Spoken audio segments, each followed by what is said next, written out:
Hello, my name's Ollie, and as of writing this script for this video, I've published over 200 ranked matches of StarCraft 2 on my channel, Void Space Alpha. StarCraft 2 has always been the game where I attempt to play competitively. Truth be told, I was a much bigger fan of the Warcraft RTS series than the sci-fi offshoot, but for whatever reason, the competitive StarCraft 2 vibe pulled me in hook, line and sinker. Now it's worth noting that I wasn't, and in many ways am still not, very good at ranked matches. However, I made the decision on 25th of April 2024 to upload my first ever StarCraft 2 match and publicly ask for feedback. I did this in two places, in the video itself and on the StarCraft 2 subreddit. And I'd love to say the responses came pouring in, but it was more of a trickle than a flood. Those initial droplets of advice eventually became a leak, and I'm also very moved by the fact that a couple of those people have become friends. In today's video, I'm going to answer a question proposed by the Discord server, Ollie, what makes you keep playing StarCraft? Now it's worth noting that through sheer force of character, OCD, or possibly wrestling with my own ADHD, I've managed to upload a StarCraft 2 video every day for the last 6 months, with one exception of 2 days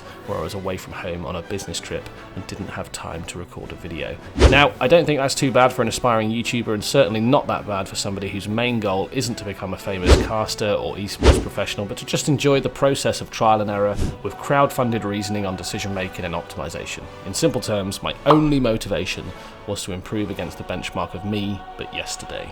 Now some days I achieve that, some days I get a streak going, and other days I've been the victim of ruthless humbling, usually due in part to my own failure to take the advice that was so warmly given. I suppose a common question on the minds of you, the viewer, will be, so why StarCraft 2? And I probably owe it to you to actually answer that intelligently, so I'll give it my best shot. When I was a little boy, and the best bookmark I can give on this age is kind of probably where you begin forming memories, the kind you might start to cling to in your early 30s, I was becoming aware of a few things in life. Firstly, that we didn't have much money.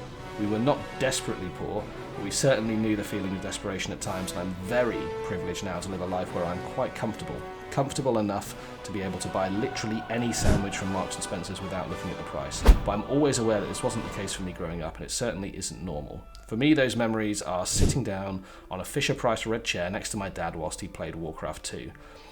It must have been maybe 5 years old I was, perhaps 6 at the time, and I'd just sit there watching him click on little tiny orcs and have them inflict their will on little tiny humans. Now, I will say this, my dad's playstyle is, and I cannot stress this enough, incredibly boring, like mind-numbingly boring. A mission wasn't complete until he'd mined every ounce of gold, cut down every possible tree, drilled every gallon of oil, but somehow that monotony made the wait for the cutscenes all the more rewarding. And I don't know if you've ever played Warcraft 2, but the cutscenes were usually just a voiced actor talking over a scroll of text. It wasn't the invasion of Lordaeron or, you know, the dawning of the reign of chaos or anything like that. It was the 90s, so you kind of got what you were given. You were just happy to see pixels moving. Without giving you every blow of my childhood in tedium, explaining how watching my dad play other games also fostered a love for Command & Conquer, Commandos or cannon fodder, this RTS fascination led me, at the ripe old age of 11, to fall in love with Warcraft 3. Now, Warcraft 3 was the first game in the series to be rendered in a full 3D engine. The game was dynamic, it was chunky, it had meat on the bone, and it also massively expanded the heroes of the setting. And once again, I'd inevitably completed the campaigns, and multiplayer was there, ready for me to test myself against literally anyone else. Hit find match, and dead. Well, that was enough of that. I presume I thought to myself at the time, hey, what's this custom game button?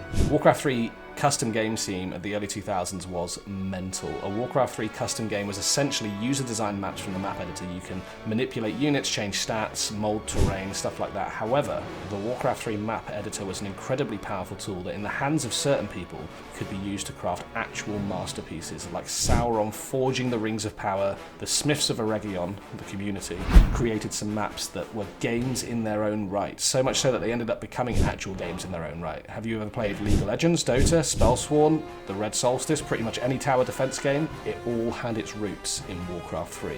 How we feel today about armor being the focal point of a thriving modern community, that's how Warcraft 3 was viewed in the early 2000s, which was basically like the Wild West of the internet back then. I spent countless hours in Warcraft 3 custom lobby, and I was playing Warcraft Risk, I was playing Warcraft Footmen, tower defense games, anything I could get my hands on, and these game modes, plus my ongoing addiction to Diablo 2, firmly placed me in the fanboy camp of Blizzard games. What were we talking about again? Oh yeah, the reason I'm still playing StarCraft 2. Well, I suppose it's because, in part, of my addiction to all of the things Blizzard. I actually ended up pre-ordering StarCraft 2 in 2010 and had smashed my way through the then current main campaign and actually managed to win a couple of games against other humans in rank play. In 2010 I was 19, so I played very infrequently as I was being thrown into the adult world of bills and jobs and all that stuff. But by the time I was 25, I was almost exclusively working from home, which meant I had more free time and more breaks in between meetings. Those breaks between meetings were easily filled with gaming, and it just so happened that StarCraft plugged one of those holes. Now, during this same time, I was also massively addicted to YouTube, and the YouTube channel Rooster Teeth. I enjoyed their style, their games they played, the podcasts and everything. I always wanted to take the plunge and to actually put myself out there as a personality and reach an audience that's ultimately larger than anything I've ever done. Now, when you finally let that light bulb flick on and realise that the only way to get better at something is to start doing it, it no longer becomes a question of do I have the skills, and instead becomes a question of